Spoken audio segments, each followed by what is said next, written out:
Great to join you here, Dominic. This is Bill Price. I'm the president of a consulting firm out of Seattle, Washington called Driva Solutions, and we work with clients big and small, mainly US-based corporations, to figure out how they can do a much better job with customer experience while controlling costs. Been doing it for a number of years after I left Amazon, where I was its first worldwide VP of customer service.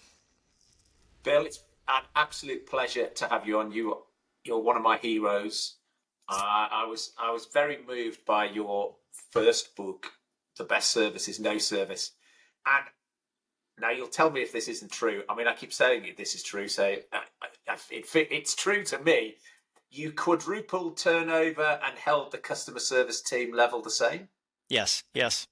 There you are. I remembered it correctly then. And I just think that is, I've used that time and time again, either in my businesses where I at one business I was chief customer officer, and it was like, we don't need any more people. I refuse to hire any more people. We're just going to do it differently. Here's Bill's book. You need to read this. Look, he did it at Amazon. We could do it here. And what got you to the position where you got hired by Jeff Bezos? What was your sort of, how did you end up being a guru in customer experience?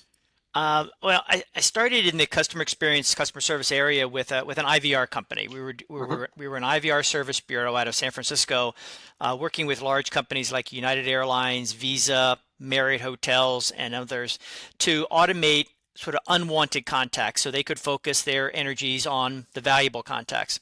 And we caught the eye of MCI Telecommunications. MCI bought us in 1991, and I ran a large business unit inside of MCI, ran a bunch of call centers there as well, and decided it was a good time for me to move on at the end of the 90s. And so I was recruited to run Apple Care down in California to work for Steve Jobs. But I was living in Seattle at the time, and that just didn't work out. So I told the recruiter, if you find something like that in Seattle, I'd be interested. So a few months later, he got the remit to do the same sort of job at Amazon. And so there I found myself on a Friday interviewing all day at Amazon, and end up with my final interview of the day was with Jeff Bezos. The interviews back then were pass-fail. Each interview was pass-fail.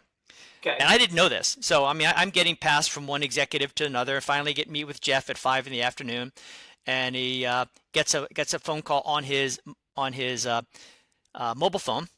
This is pretty early, 1999. He says, "Okay, answer. Okay, yeah, fine." So he comes back and says, "Okay, Bill, we're going to make you the offer tomorrow. Let's just talk about how this might work. What is your philosophy for running customer service? What should we be doing here?" So I think the work that I had done back at MCI was a positive thing. The fact that I had chosen not to go to Apple was in their mind too, because he had a little competitive streak there. And the fact that I was local and he didn't need to pay any relocation. I think that was probably positive for Jeff as well. So I was already in the Seattle area. Very good. But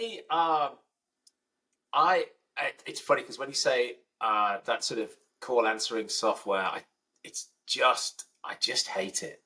Every time I go anywhere, it's like when we've got this call answer, take it out. Let's get human beings on the end of the phone. It's just horrible stuff. Well, there's some really bad practices. I totally agree with you. We hopefully we put in some of the better practices, but there's some awful. I mean, IVR jail was a term used for a long time, and customers pound out agent, operator, I want out of here.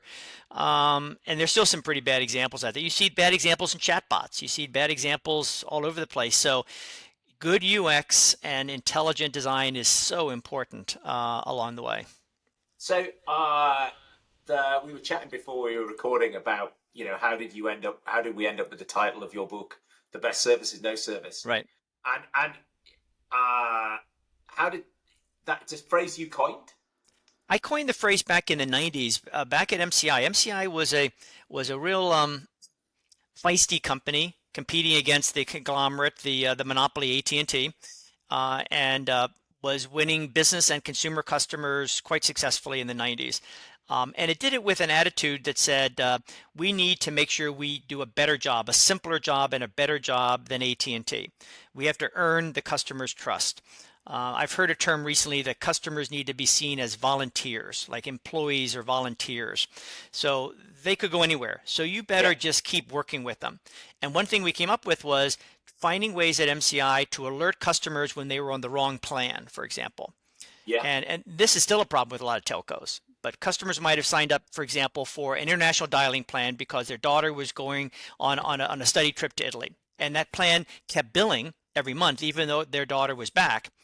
MCI would notice that there were no international calls being placed, so MCI would cancel the plan on behalf of the customer, refund 2 months or 3 months or something, and then call them up, literally call them up with an agent and say, Dominic, we realize that you're on this plan that's no longer suited for you. We've taken it off your system. And if you want it back again, let us know. But we've now saved you, 3 months of unnecessary expenses. And most customers had forgotten that it was on there or didn't know how to get it off or whatever the reason was. So MCI was always looking for the best way to reach out. And in a way, that became the best service is no service, because if you had found out about it 3 months later, you would have been really upset and called, why are you still charging me this? So instead, MCI just took care of it for you in the first place. And very few telcos today even do that right now. But yes, in a world where it's a commodity, Yeah. even more so than it was then, you think, well, how could you generate some differentiation or some word of mouth? Somebody rings you up and says, hey, look, we've changed your plan. Mm-hmm. You're going to tell 3 or 4 or 5 people. Yeah. And anyone who's slightly dissatisfied, it might be enough to tip them over. Yeah. I remember chatting to somebody who was at T-Mobile, who developed a product, CFO of one of our clients that had been at T-Mobile, when they developed a product called Flexed. And very similarly, what they did is they committed to telling you that you were on the wrong plan. And he said, look, the finance people had an absolute fit. But he said what happened was only about 17% of people changed plan. Right? So it had sort of the same emotional impact as MCI, but without the same financial hit.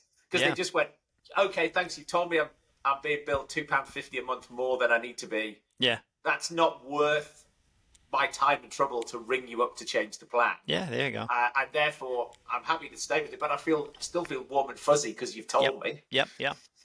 Well, it's just treating customers in that, not just the way that you want to be treated, but treat customers the way that they need to be treated, and really putting yourself in the customer's shoes. And for a company like Amazon, when I did interview there for this job, for this position, it just dawned on me, like, why do customers ever have to contact Amazon for support? And for many other organizations, it must be, I told Jeff, because customers are confused at Amazon by what they were offered or what happened, or something was broken. A product didn't arrive on time. They had an issue with a delay, whatever it might be. So the idea was, let's figure out how to clear up the confusion and fix the problems. And it's still part of the hallmark of the company today. Do you know what? It's money for old rope now, isn't it? I mean, it's like everybody should now have read your book and should now be focused on what drives inbound inquiries. They should. And yet, people are still focused on remediation. Yeah. Well, some of them are focused on remediation. Some of them just seem to just take an inbound inquiry from a customer and then ignore them. But right. it's like having been an Amazon Prime customer for so long, I'll go on another website and I'll buy something, and then it won't be right, and I'll have to return it. And it's like I'm now having to pay for my own I now have to request a return. I have to request an RTM form so that I can send it back to you, and I'm now going to have to pay to send it back to you. It's like just all of that friction. Yeah, no, it's really a matter of figuring out where all those pain points happen, and then just relentlessly attack them. And it is a key part of what Amazon continues to do, but many other companies that we've been fortunate to work with and to assist have adopted the same attitude, which is always challenge. Don't accept the process. Why? If we hear the answer, well, we've always done it this way, or it'll take too long for us to change it. Those are all us. That the answer is, what's really best for the customer? Well, the customer doesn't want to have to go through those steps. So let's figure out how to make sure that they don't have to deal with it. Make it totally simple for them. If there's a problem, anticipate it and let them know. It's not that hard, but a lot of companies, you're right, haven't put that in place yet. So let's because you wrote another book last year called The Frictionless Organization, which is sort of a not just Amazon examples, but other examples of your best examples with other clients. Yeah. Before we go into some of those, take me back to Amazon when you were there. When was that? 2006, something like that. Was that No, when you were there? I left in the early 2000s. I was there from Okay. 99 to the early 2000s. Yep. What were the things that you changed? Oh boy, so many of them. What, First of all was what were your yeah, favorites? yeah. The favorite one Or the was stupidest? no, the favorite one was well, maybe stupidest too. The favorite one was probably to I'll call it industrialize this concept of contact rates. In other words, not just the volume of contacts, but the rate of contacts divided. So we took the volume of contacts and divided them by the numbers of orders shipped, Yeah. so that it just allowed for the fact that Amazon was growing very, very fast. But the second thing what we did, which I'm really proud of, is we came up with a complete rethinking of the taxonomy, the reason codes, the reasons why customers contacted Amazon. There were several hundred that were being collected when I went there. And every week in the first few weeks I was there was some executive or some team member that said, oh, we want to know when anytime a customer contacts us about X. And so we would go through and do a little mini training program. Let's capture this information. Let's send off this report. And I said, no, let's stop doing that. Let's figure out fundamentally why are our customers contacting us, and don't change that list. We need to have a through line of how that changes over time. We reduced Yeah. it to So 30, you can see if we're making a make difference. a difference. We came down to 30 reasons, period. And those 30 reasons haven't changed very much over the years because they're pretty simple. They're in the customer's language. Now they can be analyzed with speech analytics very, very simply. You don't have to do any agent note taking or any coding at all. And one of them, and it was really in the customer's words like, "Where's my stuff?" That's what customers would say. And so one of the big ones was WMS, "Where's my stuff?" And it turns out that where's my order, where's my refund, where's my stuff is really a big issue for almost every company out there. Yeah. Customers are expecting something and they're not getting it when they expected it. So it's the ratio or the comparison of how do you set that expectation and how do you meet or exceed that expectation. And so I'm proud of that because that became a simple way for describe what was going on across the entire company. So everyone could really understand it. And back to the rate of contacts. The rate of contacts was with 4 decimal places. Okay, and so I could get up in an all hands meeting or in a directors and above meeting and say our contacts per order CPO as of last week was X, and everyone there would know that that was up or down, bad or good, meaning up is bad and down Yeah. is good. It was a metric that was like a magic number that people knew, and it was sometimes would generate applause. And when we would go down even further in terms of what that contacts per order number was, and that was a key part of what we put in place. So that became the guiding quality metric, It was leading quality metric. leading quality metric, and it led it exactly. And so I suppose then you've got that opportunity to look at products or divisions or service lines that's driving it up and Exactly. go, who are the offenders? What are the products? Who are the suppliers? What is it? Where are the, you can track everything as it impacts that number and dive into it.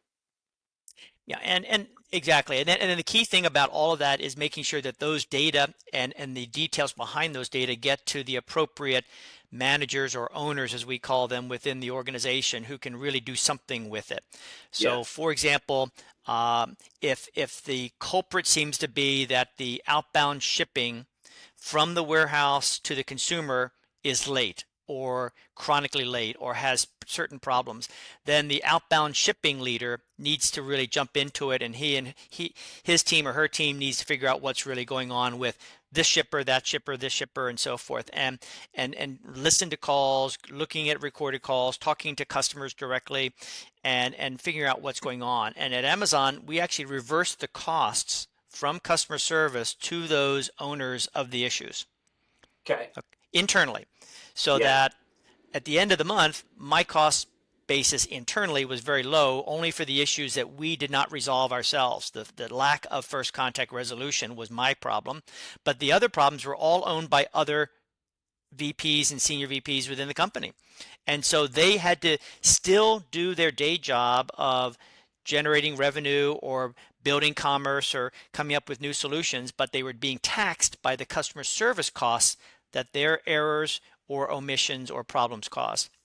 That made a huge difference in the company. got people interested because they which is sort of the opposite of Apple, because Apple doesn't do any of that. Mm. That interesting.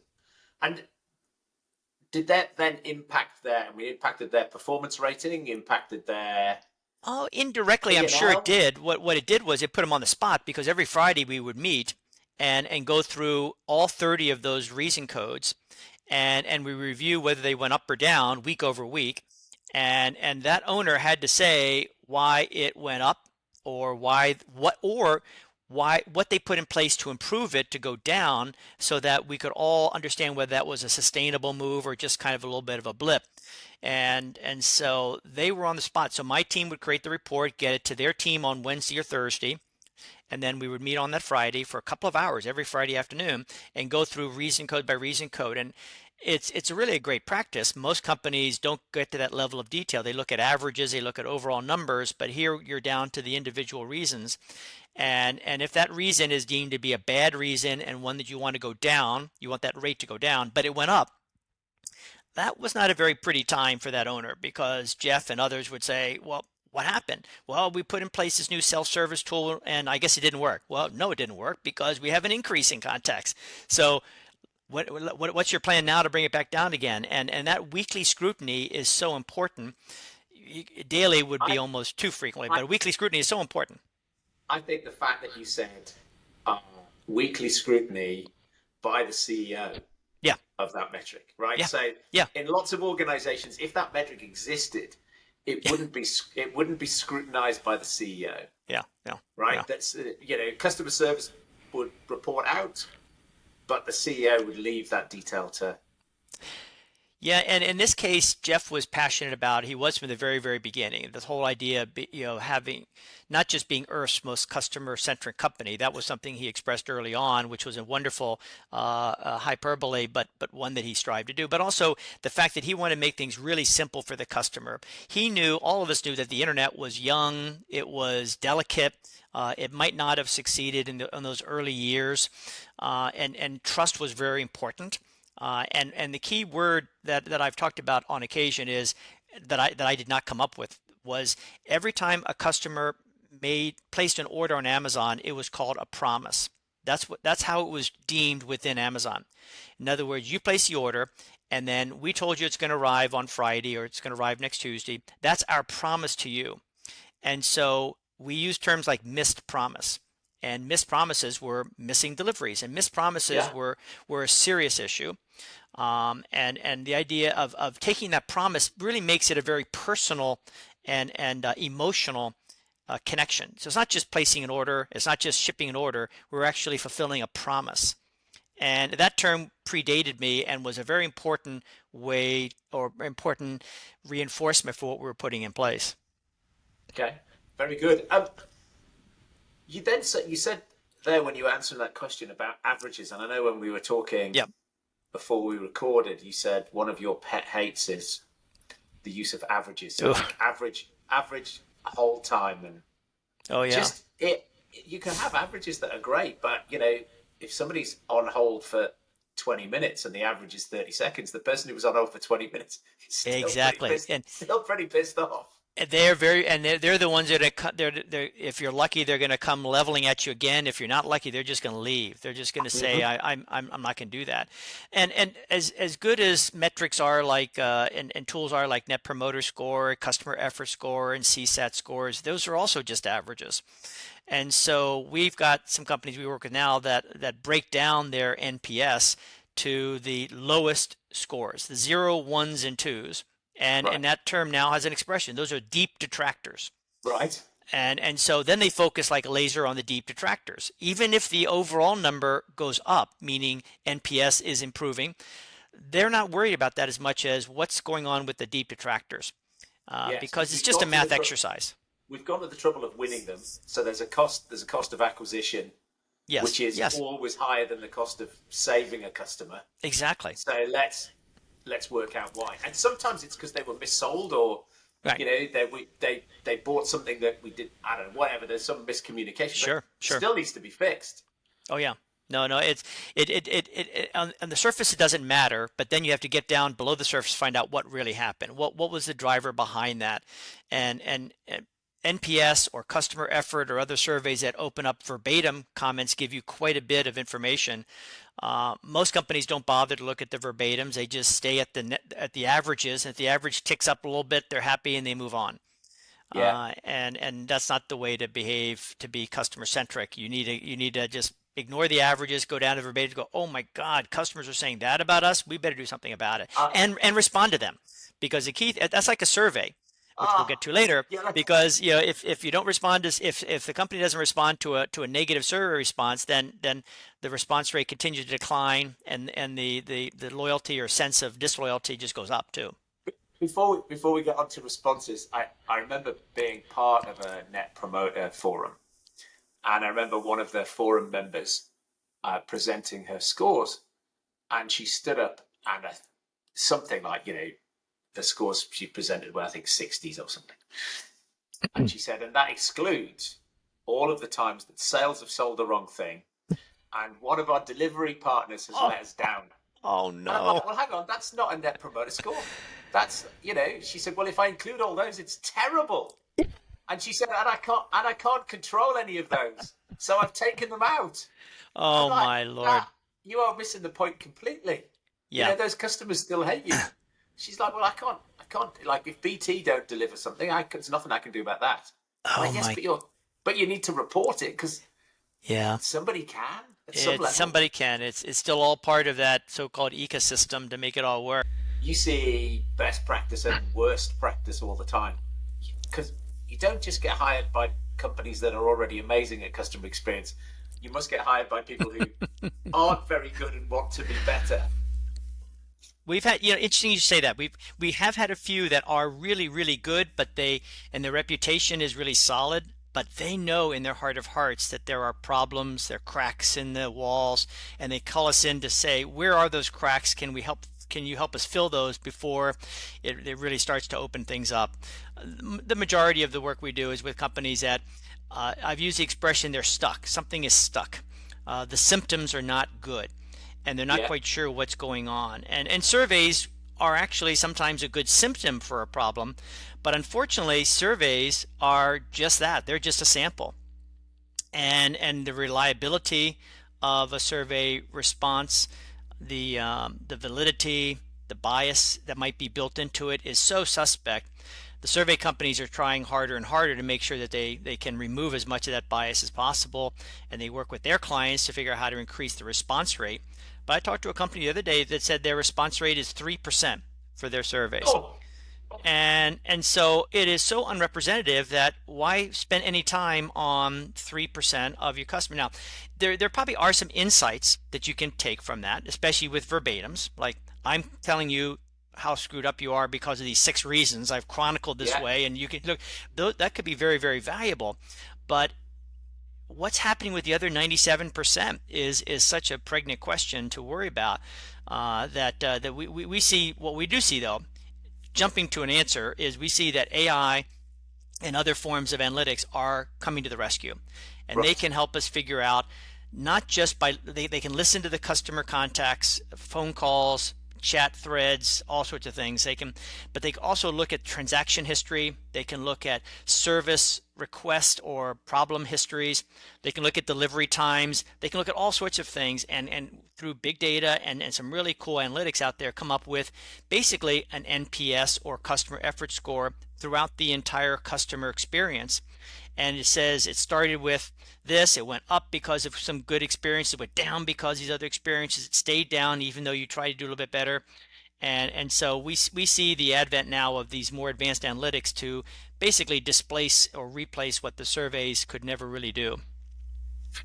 And I do.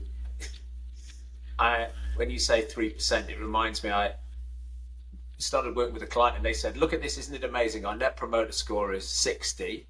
Mm-hmm. And their response rate wasn't bad, but what they hadn't done is they hadn't segmented their customers. So they Uh-huh. had 50 customers who were, more than half of their revenue. Mm-hmm. And I said, how many of them have responded? Mm. And it was like, oh, I see. I said, you know what? they might love you more than the others, Yeah, yeah, but they probably don't, because my gut feel is a non-response is probably a detractor. So yep, but they don't reply to the surveys. So, well, why don't you ring them up? yeah, yeah, And they went, oh, you could ring them up. Yeah, ring them up. There's only 50 of them. Ring them up and ask them how they feel. They did yeah. that. They came back. They said, yeah, no, our net promoter score now we've rung them up to 21. So it's like, where, we are patting ourselves on the back, and now it's like, Right, oh yeah, no, you're right. right. It's actually not very good. We've got a lot to do. You're so right about that, Dominic. The idea of just reaching out and calling up, whether it's 50 customers or even in a bigger company, 5,000 customers, you've got customer service reps schedule outbound calls akin to a welcome call or akin to a Yeah, health check call, and just haven't heard from you for a while. How you doing? And our experience shows that about 20% or 30% of those customers are happy campers. They're doing fine, but the other 70 to 80% are detractors. They're churn ready, and yeah. maybe you could save them by reaching out to them. And if it's too late to save them, at least you can find out why they were so upset and didn't bother to contact you, so you can apply it to the rest of your customer base. Yeah, because I think if your sort of philosophy is, the best service is no service. One of mine is have a mindset that seeks criticism. So it's like actively seeking criticism, right? Because if Yeah. somebody tells me, if somebody says, Dom, you're amazing, there is no change that I can Yes. drive from that. If Yes. somebody says, it's like, that's great, but is there anything I could change, right? If you Yeah. compare me to other suppliers, all of your other suppliers, like, Right. is there any element Right. of our service offering that is somebody else does better than us? Just looking for areas of improvement. And if you show up saying, we seek criticism, then it helps people feel better about telling you something and hurting your Yeah. feelings. Yep. And it's a mindset for the team. Yep. No, I love that one. I'm gonna steal that with Steal it. attribution, with attribution, um, because it's tough to get criticism. I mean, it's difficult for many of us and for many corporations to own up to that, even though they know that there are problems out there, and yet by seeking that criticism, by seeking that feedback, it can be very positive as well. Well, because then one of the other things you can do, which is sort of you're alluding to when you say, well, we haven't heard you from you in a while. Yeah. It's like, okay, who has ordered from us in the past and doesn't order from us now? Okay, Right. There's a reason. Let's go find out. That's right. That's right. It has certainly in the sort of managed services space that I've spent most of my working life in. What you'd see is you'd see a client growing steadily over time, and then it would plateau. And so what's happening is they're not migrating any of their traditional their existing infrastructure. You're just not winning any of their new projects. Right. And Right. so they're quietly quitting, right? They're Quietly taking quitting. all their new work Quietly to somebody quitting. else. So it's like, Yeah, let's find yeah. them, let's go. And then the team are starting to think, what else? You can look at it from a churn perspective. What other signals might be leading us to churn? But let's go back to the frictionless organization. What a great phrase. I love that as well. What are some of the best stories you've got in there? Some of the clients you've worked with who've done some great things that the folks who are listening could go, oh, that's a great idea. We'll nick that. Nick that way. Well, actually, it's fun because when my co-author David Jaffe and I got around to writing the third book, we included some client stories, but we also went out to companies that had great reputations for customer experience and for being easy to work with, and we asked them if we could interview them, find out, well, how do you do it? And one of the ones that we were most impressed with was not a client, a company called Xero, Xero. They're a small business accounting software company. Yeah, client of theirs. Okay, there you go. Based in New Zealand, I believe, New Zealand, Australia, and they are doing some fantastic things, including standing the whole customer service principle on its head. At the time, about a year and a half ago when we wrote the book and came out last year, they had no inbound customer service line. Customers, if they had an issue, went online, registered in a portal, a business-to-business, customer portal, and they claimed that 96% of the answers got questions got solved in their portal. But for the 4% that did not get solved, You filled out a little form or a little, please call me back sort of thing on the portal. And then what was really magical in the customer experience world is that an expert would call you up. And maybe, let's say you're a small business owner and you're using Xero for your software and you're having trouble adding another user. I'm just using a quick example. Yeah. Even though it might have been in the portal, but you just couldn't find it. So within and they do it within 2 hours. Within 2 hours, an expert calls you back and says, "Hi, I'm Bill Price. I'm responsible for the software that adds new users in our software. Like I'm the guy. I'm the developer. I'm not a customer service rep. I'm the developer. What can I do for you, Dominic?" And you explain the problem, and then I might say, "Well, we actually do have it in the portal. Sometimes it's hard to find. Here's where it is, but let me fix it for you right now." And so it's an education opportunity for both parties, because now you have a developer or a marketing person or a pricing person or a billing person actually speaking to the customer. They have a customer service team as well, but to get the expert talking to the customer is just a wonderful dynamic that really helps both sides. Oh yeah, well, because you said earlier, it's the UX is the thing that's It key, is. right? In designing frictionless things. And so I was listening to the Elon Musk biography at the weekend, and he's got this thing where he says, you take the designers and you sit them with the engineers and you sit them on the production line. Yeah. So that when the engineer is cursing because somebody's designed this thing that's annoying, the guy who he's cursing is actually sitting there and can fix it, as opposed to, you send a memo to say it doesn't work and everybody ignores you. No, we do talk about it. We have another example in the book, which was a client at one point, a company that I still admire, which is Nike. Nike.com has a robust customer service group. They call their customers athletes, and they call their customer service reps athletes. But if a particular athlete might call into the customer service line at Nike some years ago and say something really complicated, like, "I'm going to run my 9th marathon, but it's my first one at altitude. Will my Nike such and such Pegasus shoes hold up to it?" Well, at that time, the customer service rep, whether he or she was a runner or not, probably was not a marathoner at altitude, would have to flip through a knowledge article based saying, "Well, just a moment here, Dominic, let me let you know." Well, when we fed that back to the executive back at Nike's headquarters, he said, "Well, I have an idea. How about if we just route those callers to our shoe engineers?" Same sort of concept as Xero. Yeah. And so a certain subsegment of their really high-end customers are really active, avid runners. Back then, they tried it out where they teed it up on the receiving side so that the shoe engineers would have an opportunity to talk to, and both parties loved it. They came up with all sorts of new ideas. You know what? I was just thinking, because there you are squirreling away in the basement, and you never talk to somebody whose life you've transformed by making a shoe that does 27 marathons.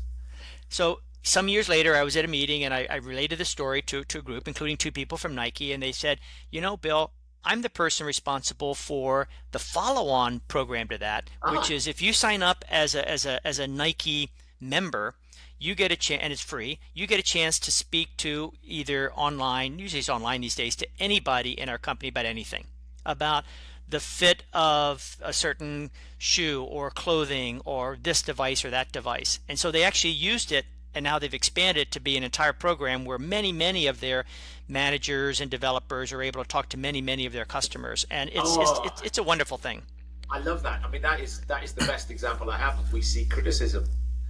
I remember when after I'd left Rackspace and I was at Pier 1, my mobile phone rang and I picked it up, and this guy said, "There you go." I said, "What do you mean?" He said, "When I signed up as your customer at Rackspace, you said, 'I'm the CEO, here's my mobile phone number.'"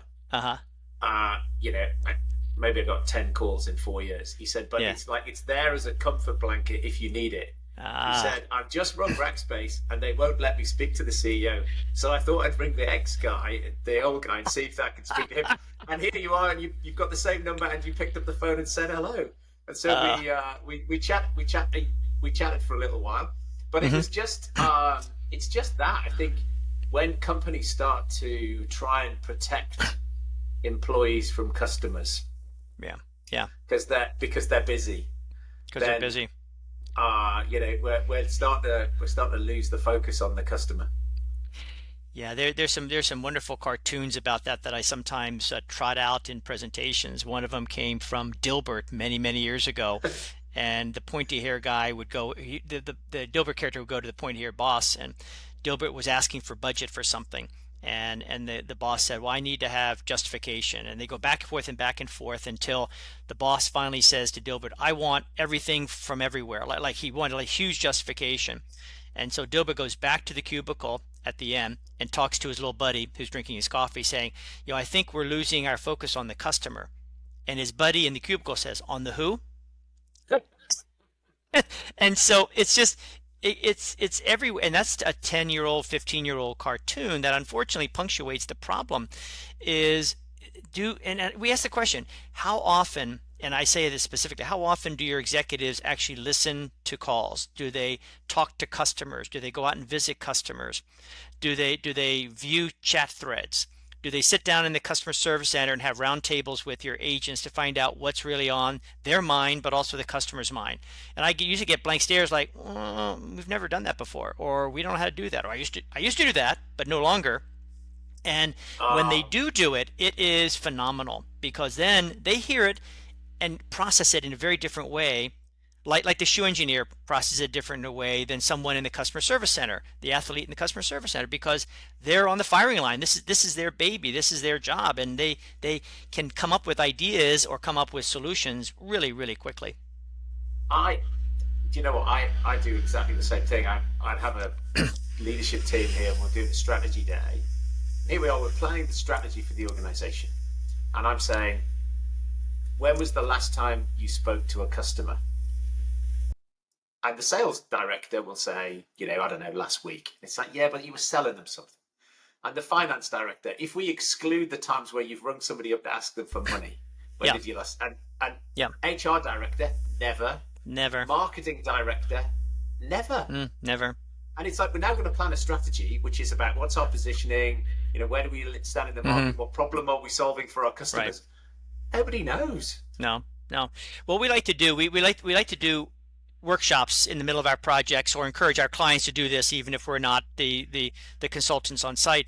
And we like to open with a recorded call that we don't pick it. Usually someone on the client team picks it. And there was one that sticks in my mind over these years, which is it was a customer who was confused about her bill.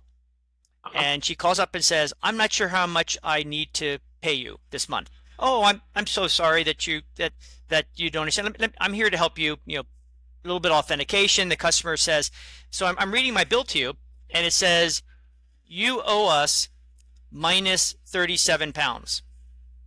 And I'm not sure what that really means. And the customer service rep goes, well, that's because we gave you credits a few months ago.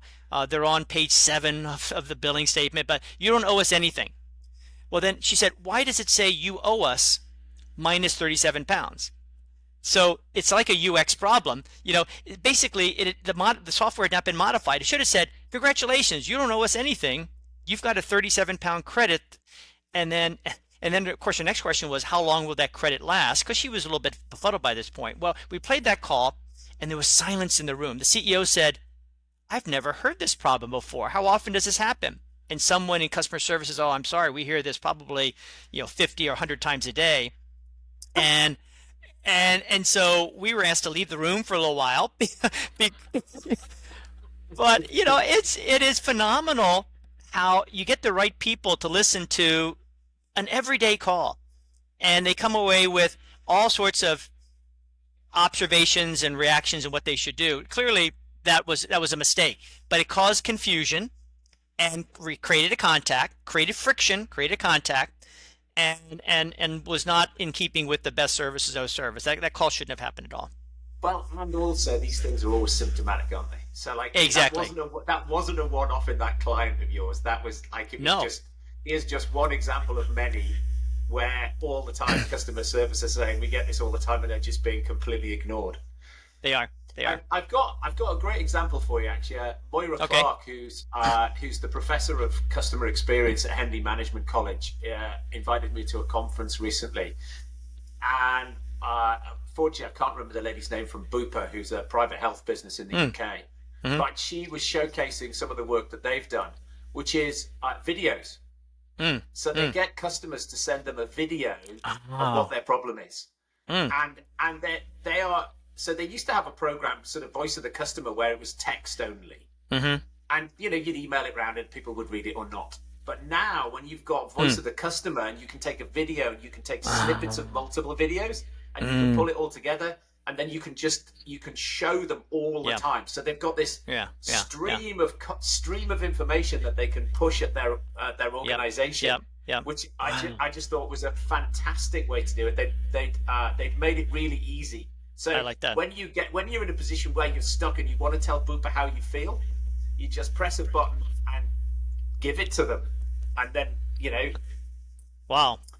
which No, is magic. I thought it was I, really innovative. I love that story. That the visual and the impact must be really amazing within the company to actually see the customer, not just hearing the voice, but you're seeing the voice. Well, and also they get, of course, it's positive and negative. So you get Sure, you sure. just get some like heart-wrenching stories of people ringing up saying, thank you for doing this, this, and this. You can't believe what impact it's had on my family or me or whatever. Right, right, right.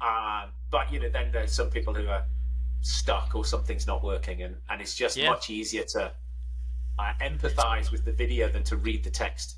Oh yeah. No, no. It's literally is in your face, and I like that. I like that example. Thanks. Um, Bill, what is it you know now you wish you'd known earlier? I think what I wish the younger me had understood was maybe a little more patience. Patience in terms of digging behind the numbers or digging behind the initial points of view. I've always been one to come up with a hypothesis and move ahead quickly with it, but I've appreciated over time that there's so many complications based on products and pricing or relationships and time and issues that I think learning more patience and kind of maybe asking more questions as opposed to kind of jumping into the action too quickly. And that I think is a useful lesson learned. Uh-huh. Okay, very good. And other than The Best Service is No Service and certainly The Frictionless Organization, what other books Ah, should people be reading, do you think? well, I'm a very active and avid reader of business books and then like to comment on them to the authors or online in reviews. I actually have four for you. One Okay, brilliant. one of them is a little bit old, and it's one of Jim Collins's books. Okay. Not as well known as his big ones, but How the Mighty Fall, a short one that he wrote, and and then he says, and why some companies never give in. So it has a subtitle as well. 2009. I've known Jim off and on for many years, and love the way he writes in his research. Really good stories, good terms like the flywheel effect and so Yeah. forth. But this is a good one, How the Mighty Fall. Second one I heard on a radio interview a long time ago, and I cite him and he runs a series of very successful restaurants around the New York area. This is actually 2006. Um, and he gave a really quick story that I'll tell you if I've got a moment here, which was Sure. he was at a bar in Florida. He lives in New York. He was at a bar in Florida, and he was watching one of his favorite sports teams up on the TV screen, and just watching while he's having a drink and maybe having something at food at the bar, and he's looking at the screen. All of a sudden, the screen changes. Down the bar had changed the channel to something else, to some other sports game, and he looks up there and he I guess he had an expression on his face, and he went down and finished eating. And the bartender comes over and goes, I saw you were watching the game up there, and someone changed it. He goes, yeah, I was watching my team. I'm down from New York, and I want to see how they're doing. He goes, well, let me do this. He goes over, the bartender goes over, gets the remote control, brings it back to Danny Meyer, opens up the back, takes out the batteries to disable. No, he changes the channel back to Danny Meyer's sports team, disables the remote, says, you're the customer, you're in control here. Ah, So very good. And so he says in his interviews and in his book, he tries to share that with his staff. Make sure the customer's in control. And restaurants and hotels and airlines have so many interactions. It's rife with opportunities to screw up, and it's rife for opportunities to delight customers. And he does a really good job describing that. And I think adapting it to other companies is really a pretty easy thing to do. You know what I love about that is that you need to hire people who have a service gene, Yes. right? Yeah. As opposed Yeah. to just Yeah. walk and talk. Yeah. And Yeah. I remember chatting to the VP of People at JetBlue, and we Mm, were chatting mm. about interviewing, and he said, I only hire the people. He said, when I'm interviewing, I hire the people who smile as they're coming in for an interview, and people Ah, who genetically smile under pressure. He said, because yeah. as air hostesses, he said that's going to really serve them well. Excellent. No, that's such a good, and it's a simple one to think about. Yeah. Third one is a book that came out a few years ago that actually predicts really well the Oh, age of intent, the A and the I yeah. there. I don't know whether you know PV Cannon, but he's a serial entrepreneur. This book came out just a few years ago, and I've known him for maybe 20, 25, 30 years. But he really talks a lot about AI in chatbots, virtual agents, but also using AI in general. And with the whole explosion of ChatGPT and AI and machine learning, he's got a really good resource book there. And he talks about using AI to deliver a superior customer experience. And I've always liked that as a concept, rather than trying to save costs or trying to, simplify techniques. And the last one is a book by a guy that I've known for just a short amount of time now. Ooh, here it is. It's called The Customer Experience Management Field Manual by Jeff Sheehan, who came back from working in Ireland and the UK for a number of years. He now lives down in Texas, and it's a really good template. A lot of tables and guides and examples. Working with customers, how to really break down voice of customers so it's meaningful. And so that's a nice. And I've never written a field manual that takes it to that level of detail. But Yeah, if I did, it would be sort of what Jeff's done. yeah. So, which means you won't. I won't have to. I won't have to now. Yeah, exactly, exactly. Bill, it's been an absolute pleasure to meet you and have you on the Thanks. show, chat with you. It's been great. Thank you for coming on. I enjoy it, Dominic, and really enjoy the melting pot. Good luck going forward. Thank you. Hang on.